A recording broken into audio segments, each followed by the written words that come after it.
First contact and misunderstanding. The vast expanse of space had always called to humanity, a siren song of endless possibility. But on that fateful day in 2157, as the research vessel Curiosity drifted through the Kuiper Belt, no one aboard could have imagined the magnitude of the discovery they were about to make. Dr. Elena Reyes, the ship's lead xenobiologist, peered intently at the readouts scrolling across her holographic display. Her dark eyes widened as she processed the information.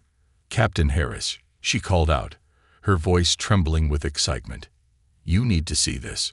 Captain Aiden Harris, a veteran of countless deep space missions, made his way to Elena's station. His weathered face creased with curiosity as he leaned in to examine the data. "What am I looking at, Doctor?" Elena's fingers danced across the interface, bringing up a three-dimensional representation of an object that was most definitely not a comet or asteroid. "This, Captain, is an artificial construct, and it's not one of ours." The bridge fell silent as the implications sank in. Humanity was not alone in the universe. Over the next few hours, the crew of the Curiosity worked feverishly to gather as much data as possible about the alien object. It was clearly a ship, though its design was unlike anything humans had ever conceived. Sleek, organic lines flowed seamlessly into sharp angles, creating a form that seemed to defy the laws of physics. As they approached, the alien vessel suddenly came to life. A brilliant azure light enveloped both ships, and before anyone could react, the Curiosity found itself being pulled towards the larger craft. "All hands, brace for possible impact," Captain Harris barked, gripping the arms of his chair. But the expected collision never came. Instead, the Curiosity glided to a gentle stop within what appeared to be a cavernous docking bay. As the azure light faded, the crew found themselves face to face with the ship's occupants. The aliens were tall, easily 7 feet in height, with slender, elongated limbs. Their skin shimmered with an iridescent quality, shifting colors like oil on water. But it was their eyes that captivated the humans, large, multifaceted orbs that seemed to take in everything at once. One of the aliens stepped forward, raising a hand in what the humans hoped was a gesture of peace. A melodious series of clicks and whistles emanated from somewhere in its throat, and to everyone's amazement, these sounds were instantly translated into English by some unseen mechanism. "Greetings, explorers. We are the Zarkoth. We welcome you to our vessel, the Harmony of Stars."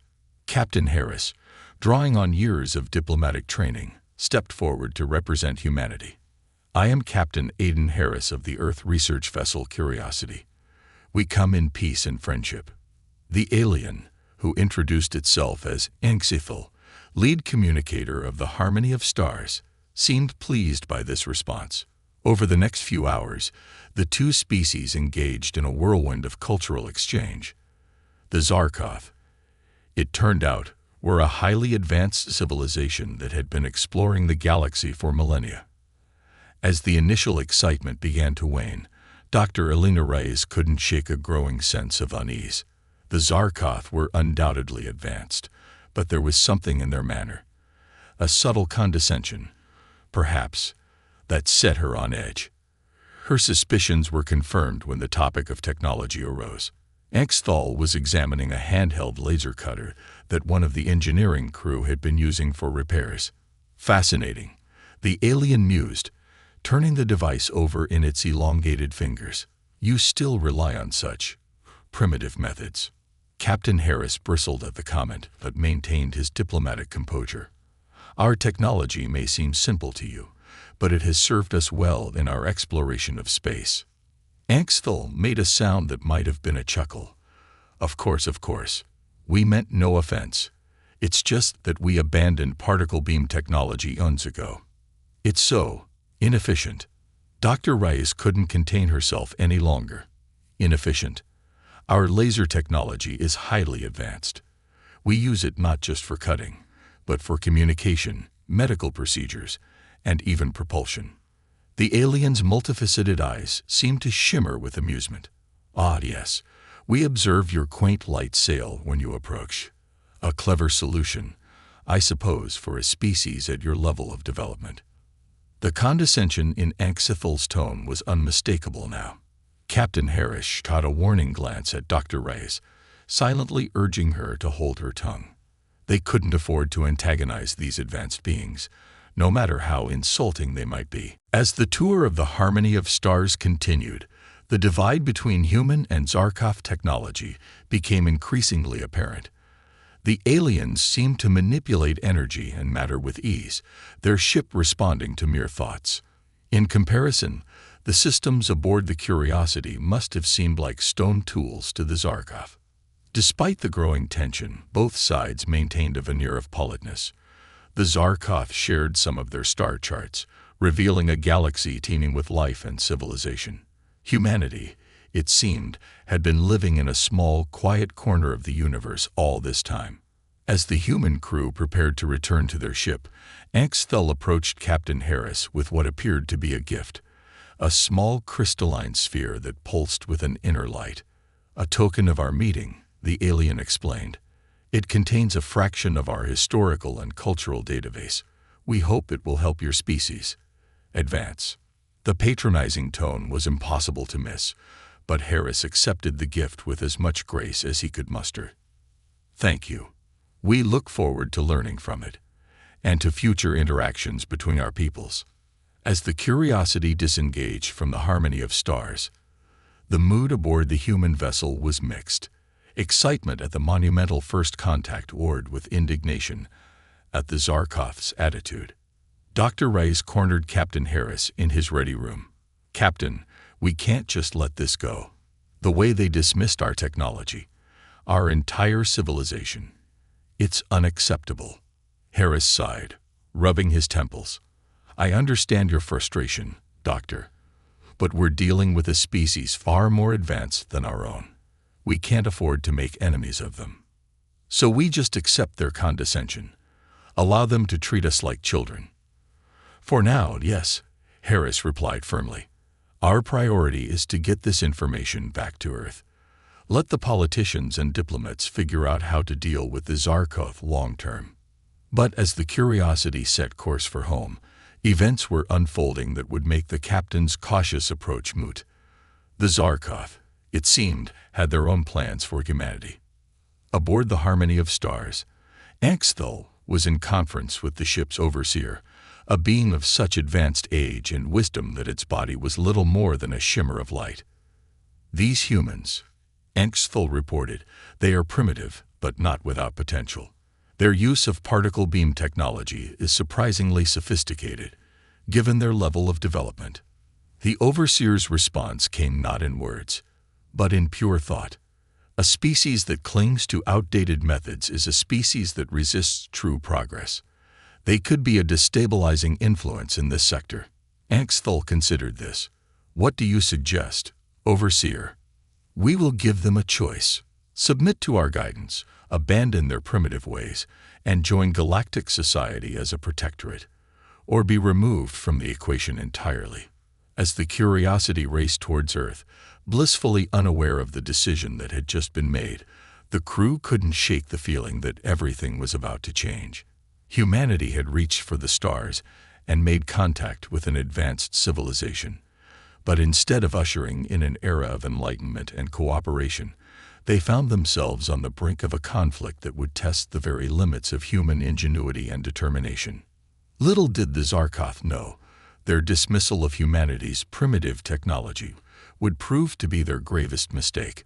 For in the labs and workshops of Earth, human scientists and engineers were about to prove that sometimes the old ways have a power all their own, a power that could shake the very foundations of the galaxy.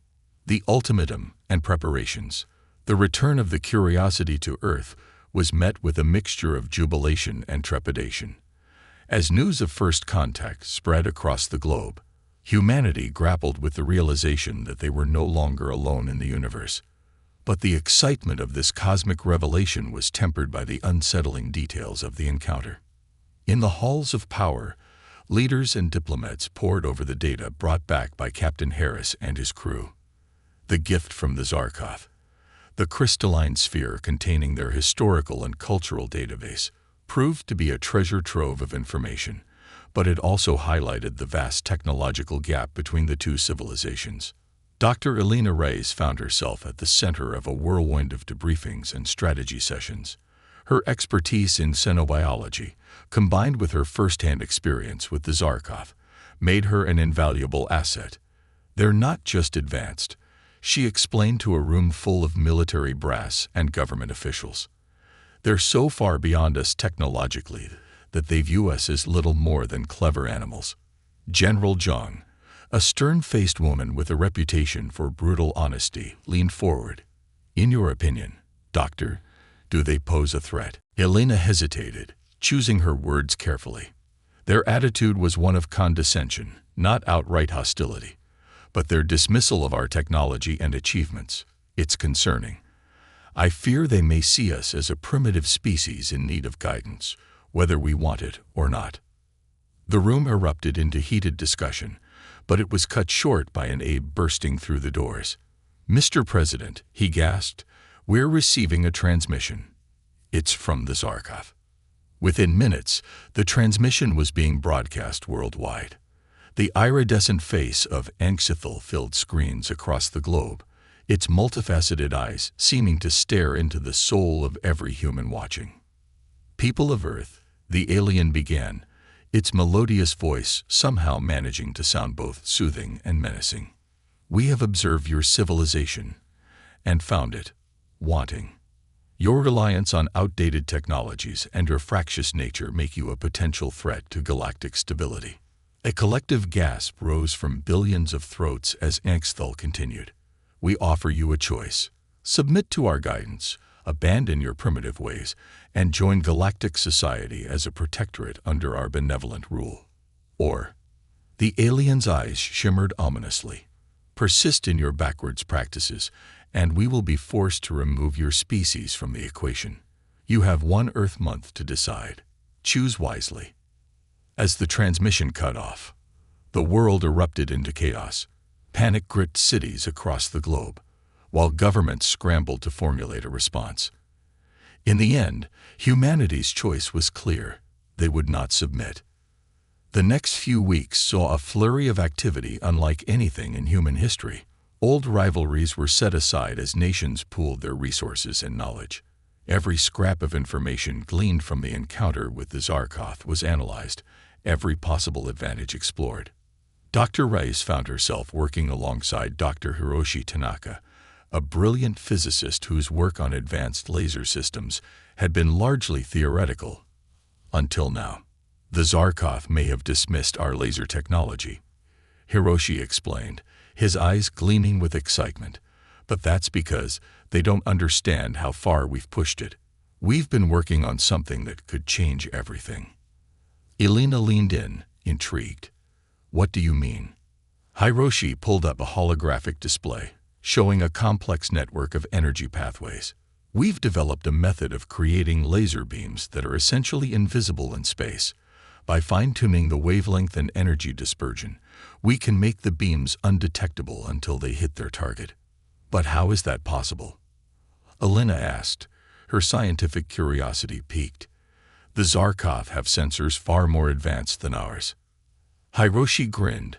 That's the beauty of it. Their sensors are so advanced, so attuned to exotic energies and quantum fluctuations, that they overlook the simpler, more primitive signals. It's like looking for a needle in a haystack, but ignoring the hay because you think it's beneath your notice. As Hiroshi and his team worked tirelessly to weaponize this technology, other breakthroughs were happening across the globe. In Brazil, engineers perfected a new form of adaptive armor that could absorb and redistribute energy attacks. In India, computer scientists developed AI systems that could predict and counter alien tactics in real time. But perhaps the most significant development came from an unexpected source. In a small lab in Kenya, a team led by Dr. Amina Okello made a discovery that would change the course of the coming conflict. We've been studying the crystalline sphere the Zarkov gave us, Amina explained to a rapt audience of scientists and military officials. And we found something extraordinary. She held up a small device, no larger than a coin. This is what we call a quantum resonator. It can tap into the same energy fields the Zarkov used to power their technology. But more importantly, it can disrupt those fields. The implications were staggering. With this device, humanity might have a way to level the playing field against their technologically superior foe. As the deadline approached, Earth's defenses took shape. A fleet of ships, hastily retrofitted with the new invisible laser technology, took up positions around the planet. Ground-based defense systems were upgraded, and the quantum resonators were distributed to key military installations. But even as humanity prepared for war, efforts at diplomacy continued. Captain Aiden Harris, now promoted to admiral, led a delegation to meet with the Zarkov at the edge of the solar system. "Please," Harris pleaded with Anxithol, "reconsider this course of action. Our species may be young, but we have much to offer. We seek friendship, not subjugation." Anxithol's multifaceted eyes shimmered with what might have been pity. "Your offer is noted, human, but the decision has been made. Your primitive ways are a threat to galactic order. If you will not submit, you must be removed." As the human delegation returned to Earth, the grim reality set in. War was coming, and humanity's survival hung in the balance. In the final days before the Zarkov's deadline, a sense of eerie calm settled over the planet. Families huddled together, watching the skies with a mixture of fear and determination. In labs and military bases around the world, final preparations were made. Dr. Elena Reyes found herself aboard the flagship of Earth's hastily assembled defense fleet, the EDS Defiant. As she looked out at the stars, she couldn't help but reflect on the irony of the situation. Humanity had dreamed of first contact for centuries, imagining a future of cosmic brotherhood and shared knowledge. Instead, they faced annihilation at the hands of a species that saw them as little more than pests to be exterminated. "Penny for your thoughts, Doctor." Elena turned to see Admiral Harris approaching, his face etched with the weight of command. "I was just thinking about how quickly everything has changed," she replied. "A month ago, we were alone in the universe. Now we're facing an interstellar war." Harris nodded grimly. "It's not the first contact we hoped for, that's for sure. But I have faith in humanity.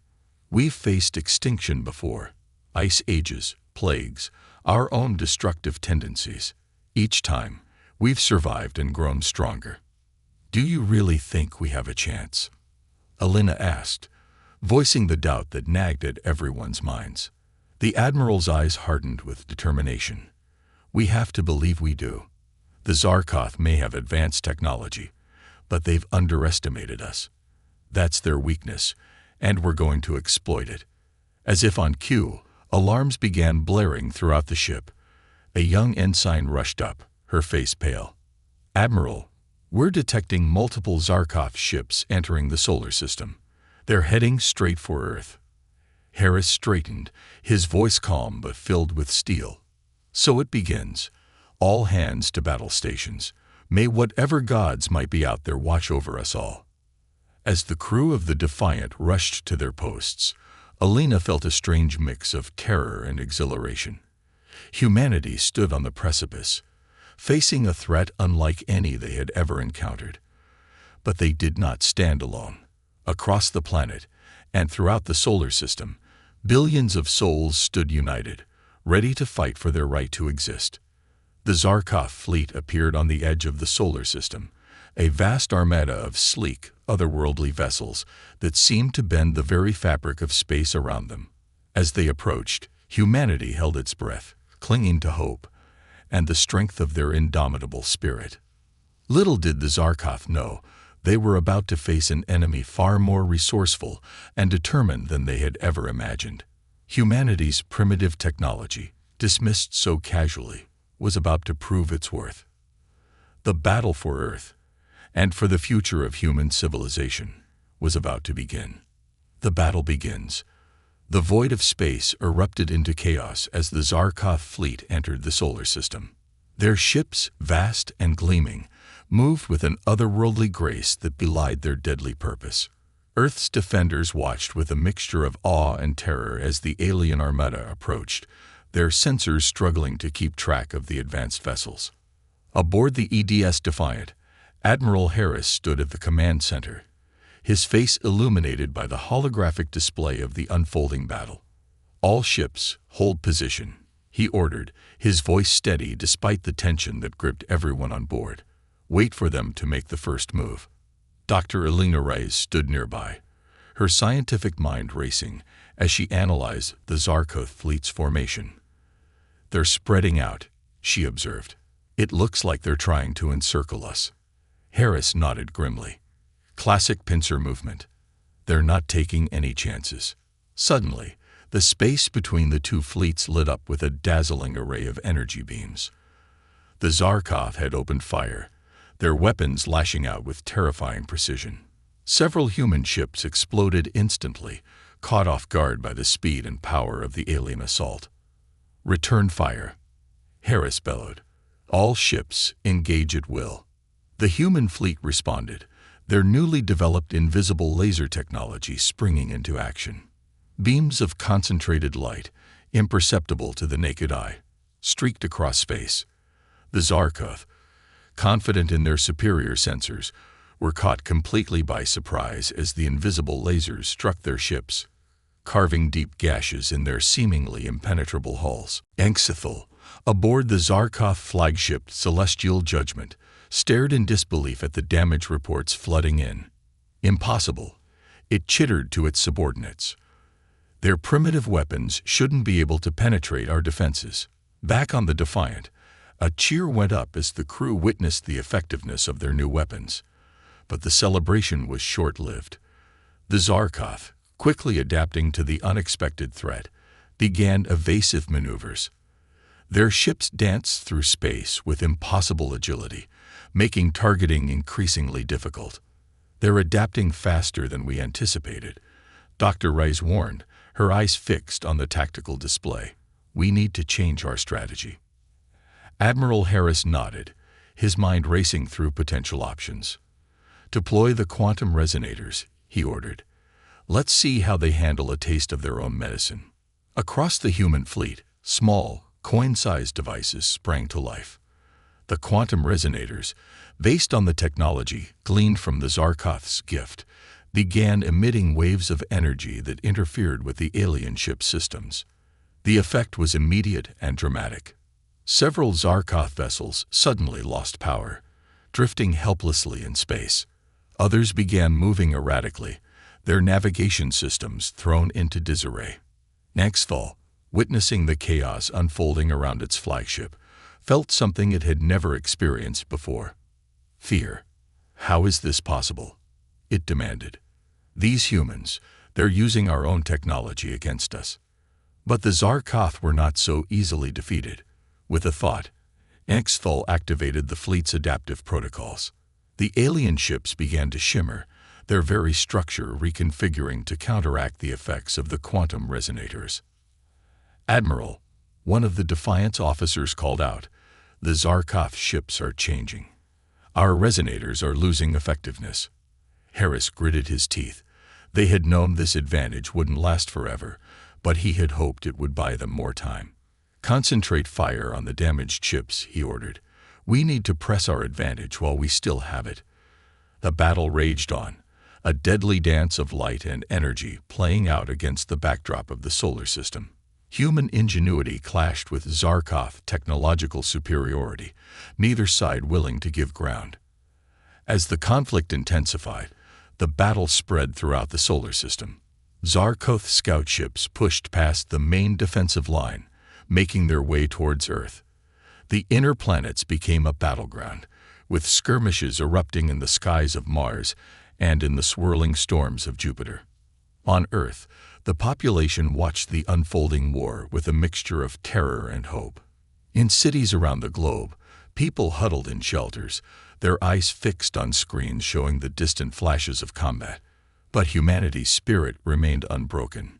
In labs and workshops, scientists and engineers worked tirelessly, seeking new ways to turn the tide of battle.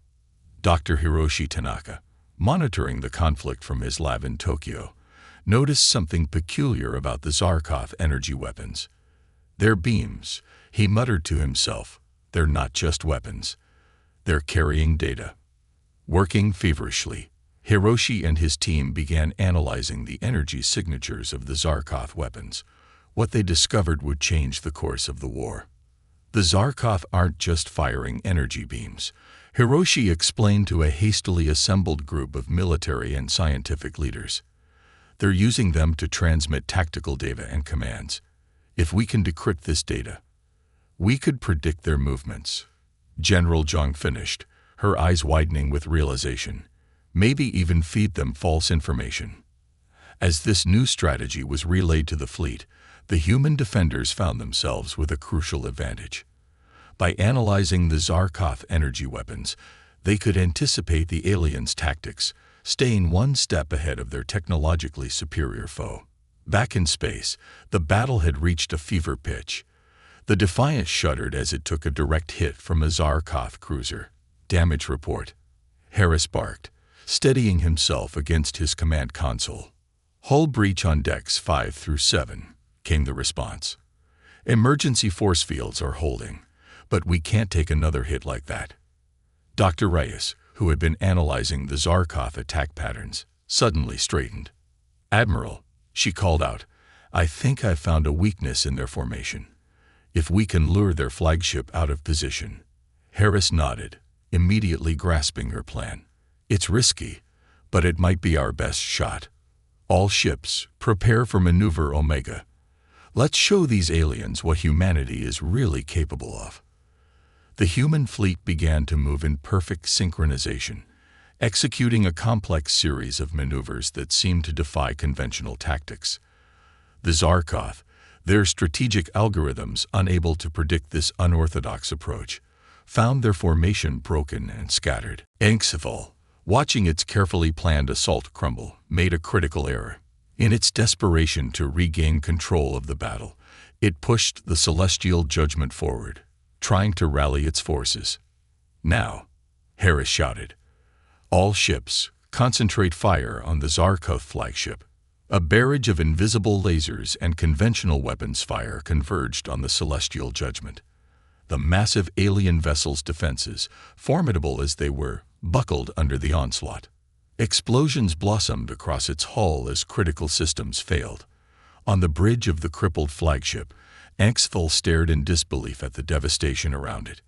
How? It whispered, its multifaceted eyes dimming. How could these primitives have done this? As the Celestial Judgment drifted, powerless, the tide of battle began to turn. Without their leader's guidance, the Zarkov fleet fell into disarray.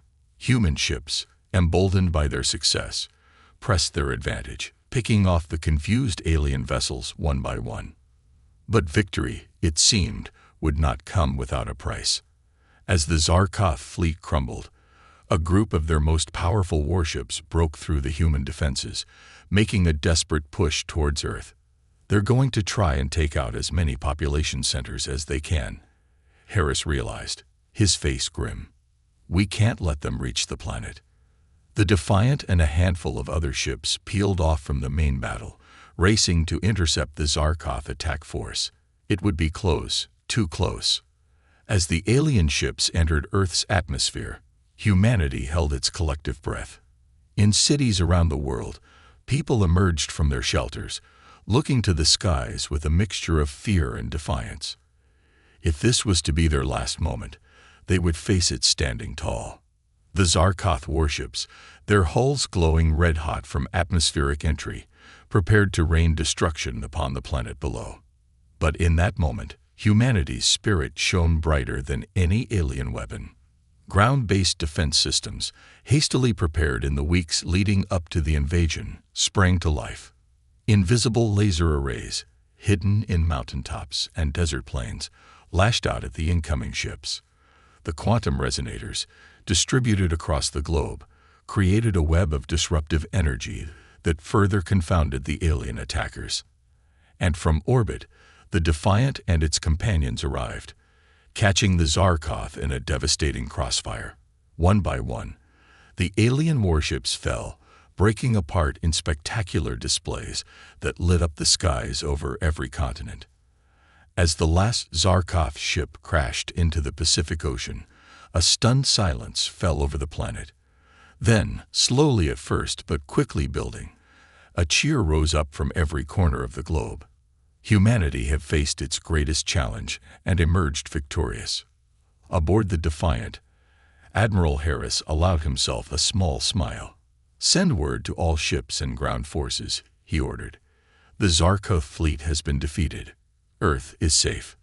Dr. Rice, her eyes glistening with unshed tears, looked out at the battered but unbroken planet below. "We did it," she whispered. "We actually did it." But even as the celebration began, Harris knew that this was only the beginning. The Zarkov had been defeated, but not destroyed. And out there in the vast expanse of the galaxy, who knew what other challenges awaited humanity? For now, though, Earth could breathe easy. Against all odds, humanity's primitive technology and indomitable spirit had prevailed. The stars, it seemed, would not be denied to them after all. Turning point and counterattack. The aftermath of the initial battle left both humanity and the Zarkov reeling. Earth had successfully repelled the alien invasion, but at a great cost. Cities around the world bore scars from the conflict, and the wreckage of both human and Zarkov ships littered the solar system. In the days following their unexpected defeat, the remaining Zarkov forces retreated to the outer edges of the solar system, regrouping and reassessing their strategy. Humanity, while celebrating their victory, knew that the war was far from over. Admiral Harris, now hailed as the hero of Earth's defense, found himself in a series of high-level meetings with world leaders and top scientists. "We've won the battle," he reminded them, his voice grave. "But the Zarkov will be back. And next time, they'll be prepared for our tactics." Dr. Elena Reyes nodded in agreement. "They underestimated us once. They won't make that mistake again. We need to press our advantage while we still have it." The leaders of Earth came to a unanimous decision. Humanity would not wait for the next Zarkov attack. Instead, they would take the fight to the aliens. Over the next few weeks, a plan took shape. Earth's fleet, bolstered by newly constructed ships incorporating the latest advancements in laser technology and quantum resonators, would launch a counteroffensive. Their target, the Zarkov staging area in the Kuiper Belt. But as preparations for the assault continued, Dr. Hiroshi Tanaka made a breakthrough that would change the course of the war. Working with the data gathered from the captured Zarkov flagship, Hiroshi and his team had been trying to unlock the secrets of the aliens' advanced propulsion systems. "It's not just faster than light travel," Hiroshi explained to an assembled group of military and scientific leaders. "Their ships can manipulate space-time itself. That's how they achieve such impossible maneuvers." Admiral Harris leaned forward, intrigued. "Can we replicate this technology?" Hiroshi shook his head. "Not yet. But we found a way to detect and predict these space-time distortions. More importantly, we think we can disrupt them." The implications were staggering. If successful, this new technology could effectively ground the Zarkov fleet, stripping them of their greatest advantage. As the day of the counteroffensive approached, tensions ran high. The fate of not just Earth, but potentially all of humanity, hung in the balance. Aboard the flagship of the human fleet, now christened the EDS Horizon, Admiral Harris addressed the assembled captains and crew. "Today, we take the fight to the enemy," he declared, his voice firm and resolute. "The Zarkov thought us primitive, unworthy of our place among the stars. Today, we prove them wrong. Today, we show them the true strength of humanity." A cheer went up from the assembled crews. A sound echoed in ships across the fleet. As one, humanity's defenders set course for the outer solar system, ready to confront their alien foes. The journey to the Kuiper Belt was tense, every moment fraught with the possibility of ambush. But the Zarkov, still reeling from their unexpected defeat, failed to detect the approaching human fleet. It was Dr. Reyes who first spotted the alien staging area. "My God," she breathed, staring at the sensor readings. There must be hundreds of ships. Admiral Harris nodded grimly. More than we anticipated. But we've come too far to turn back now. All ships, prepare for engagement. Deploy the space-time disruptors. Across the human fleet, newly developed devices sprang to life, sending out waves of energy designed to interfere with the Zarkov's space-time manipulation technology. For a moment, nothing seemed to happen. Then, chaos erupted. The Zarkov ships, caught completely off guard, suddenly found themselves unable to maneuver as they were accustomed. Some collided with each other, while others spun wildly out of control. The human fleet, seizing the opportunity, launched a devastating attack. Invisible lasers lanced out across space, striking with pinpoint accuracy at the now vulnerable Zarkov vessels.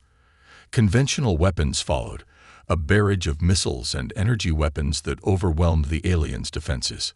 Aboard the Lid Zarkov ship, the Eternal Radiance, Supreme Commander Zolvex watched in horror as its fleet was decimated. Impossible. It chittered, its multifaceted eyes flashing with rage and disbelief. These primitives, how could they have developed such technology so quickly? But even as the Zarkov reeled from the human assault, they began to adapt. Their ships, marvels of advanced engineering, started to compensate for the space-time disruptions. Slowly but surely they began to regain their mobility. "Admiral," one of the Horizon's officers called out, "the Zarkov are adapting to our disruptors. Effectiveness is dropping." Harris nodded. "Having expected this, initiate Phase 2. Deploy the secret weapon." From the belly of the Horizon, a massive device emerged. It was Dr. Amina Okello's magnum opus, a scaled-up version of the quantum resonator designed to tap into and manipulate the very energy fields the Zarkov relied upon. As the device powered up, a wave of energy swept across the battlefield. Zarkov ships suddenly found their systems overloaded, their advanced technology turned against them. Weapons misfired, shields collapsed, and communication systems erupted into chaos. Supreme Commander Zolvex, witnessing the devastation sweeping through its fleet, made a decision that would have been unthinkable mere hours ago. All ships, it commanded, its voice tinged with defeat, retreat, fall back to the secondary staging area. As the Zarkov fleet began to withdraw, a cheer went up across the human ships. They had done it. They had not only stood their ground but had actually driven back the technologically superior aliens. But Admiral Harris knew the battle was far from over. "All ships, maintain pursuit," he ordered. "We can't let them regroup." The human fleet gave chase, harrying the retreating Zarkov vessels as they fled towards the edge of the solar system. But as they approached the orbit of Neptune, something unexpected happened. A new group of ships suddenly appeared, their design unlike anything either the humans or the Zarkov had seen before. They positioned themselves between the two fleets, bringing the pursuit to a halt. A transmission crackled across all frequencies, in a language that somehow both humans and Zarkov could understand. "This conflict ends now," a voice declared, its tone brooking no argument. "We are the Guardians, protectors of galactic peace. You will both stand down and prepare for arbitration." Admiral Harris and Supreme Commanders Zolvex found themselves faced with a decision that would shape the future of both their species.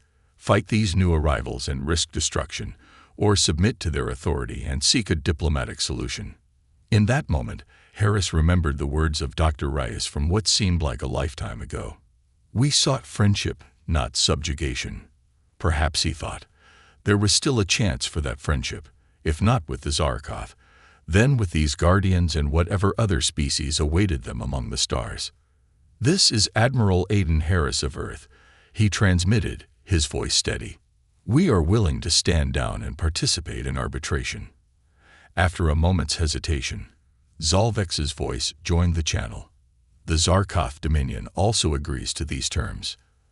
As the fleets powered down their weapons, a sense of uncertainty mixed with hope spread through both human and Zarkov ships. The war that had brought both species to the brink of destruction had been halted. But what would come next? Dr. Reyes, standing beside Admiral Harris on the bridge of the horizon, gazed out at the assembled ships, human, Zarkoth, and the mysterious Guardians. "It seems," she said softly, "that our adventure among the stars is only just beginning." Harris nodded, a small smile playing at the corners of his mouth. "Indeed it is, Doctor. Indeed it is." As representatives from Earth and the Zarkoth Dominion prepared to board the Guardian ship for the start of negotiations, humanity stood on the precipice of a new era. They had faced extinction and emerged victorious, proving that their primitive technology and indomitable spirit were forces to be reckoned with. The stars, once thought to be the domain of advanced civilizations like the Zarkoth, now beckoned to humanity. And this time, they would approach the cosmic frontier not as primitives to be subjugated, but as equals ready to take their place in the grand tapestry of galactic civilization.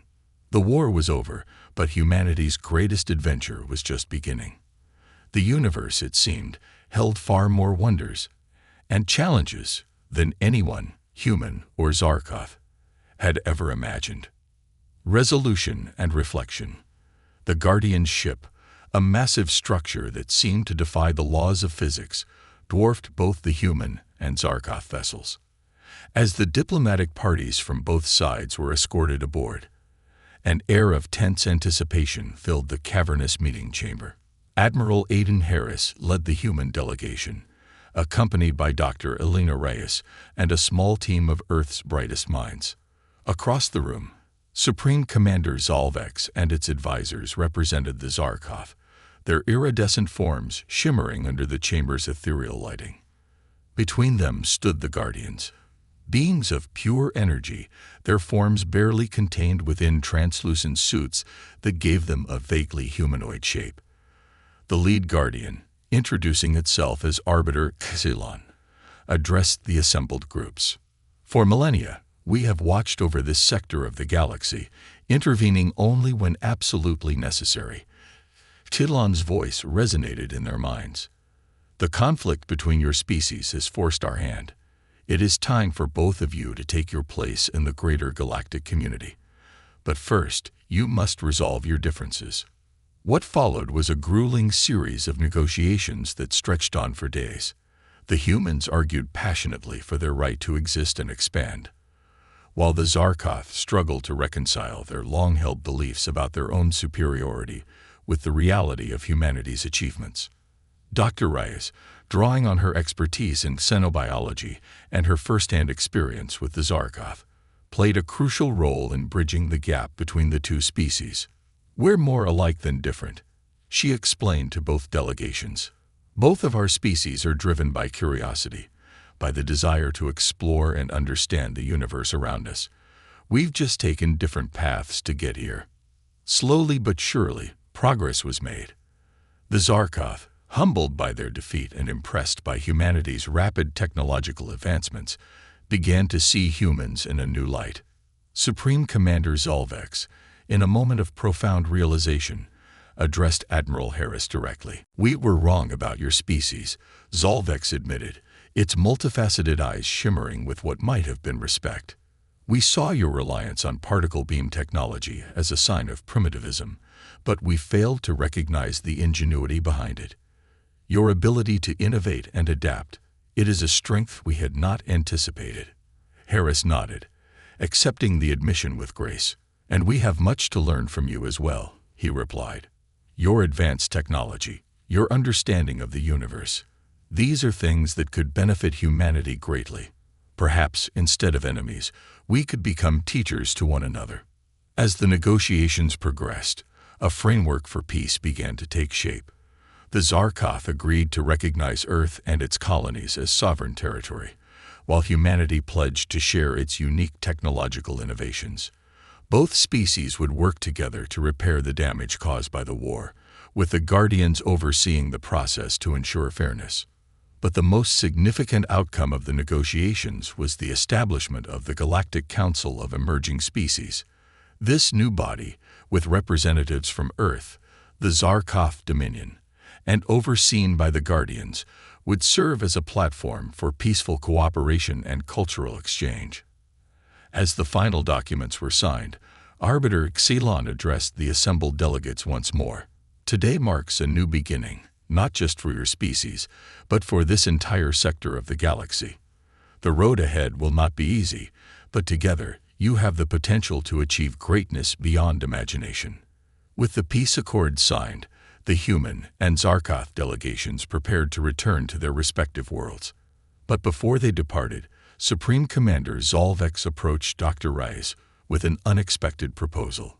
Your understanding of biology and your ability to bridge our cultural divide is impressive, Zolvex said. We would be honored if you would consider joining a joint research team. There is much we could learn from each other.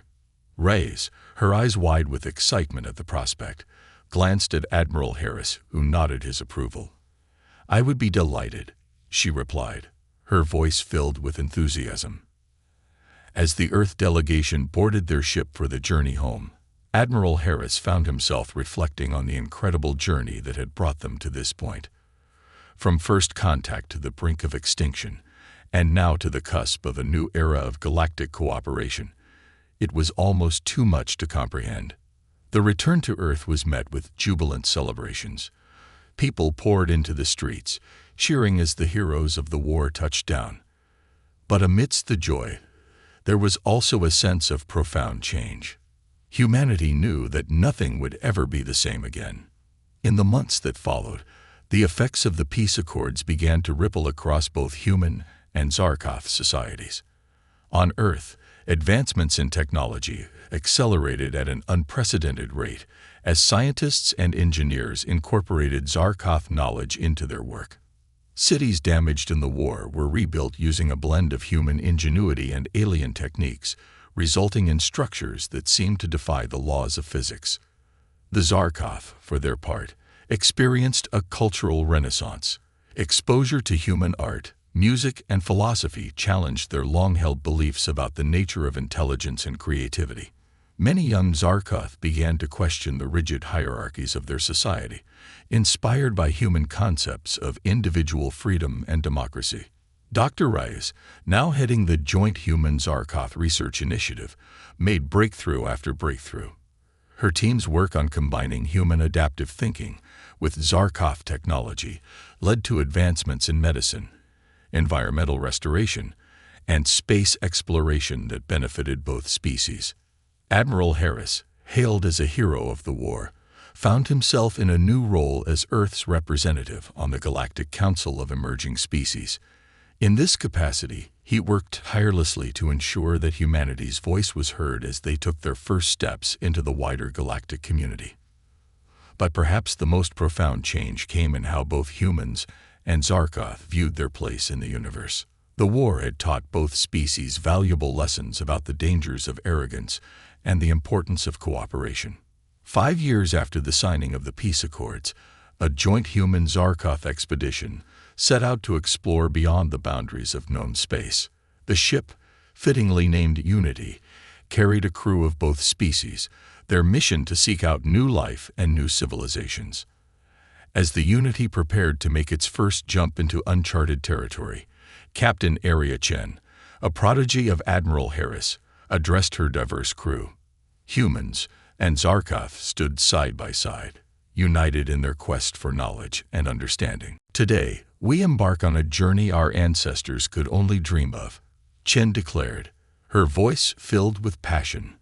We go forth not as conquerors, but as explorers and diplomats. We carry with us the lessons of our past and the hopes for our future. Together, we will show the galaxy the true strength of unity in diversity. As the Unity disappeared into the swirling vortex of faster-than-light travel, back on Earth, Admiral Harris stood in the newly constructed Galactic Peace Memorial. The towering structure, a blend of human and Zarkoth architecture, stood as a testament to the war that had nearly destroyed both species and the peace that had united them. Beside him, a holographic image of Supreme Commander Zolvex flickered to life. The once bitter enemies, now unlikely friends, gazed up at the memorial together. If someone had told me a few years ago that we'd be standing here like this, Harris mused, I'd have thought they were crazy. Zalvex's multifaceted eyes shimmered with what Harris had learned to recognize as amusement. Indeed, it seems that the universe had plans for both our species that we could not have anticipated. As they stood there, representatives of two species that had nearly annihilated each other, now working together to forge a better future, both felt a sense of hope for what lay ahead. The stars, once a battlefield, now beckoned as a frontier of infinite possibility. Humanity and the Zarkoth, guided by the wisdom of the Guardians and their own hard-won understanding, were ready to face whatever challenges the universe might present, together. As the sun set on this new era of galactic cooperation, one thing was certain. The future, with all its unknown wonders and potential dangers, would be faced not in conflict, but in unity.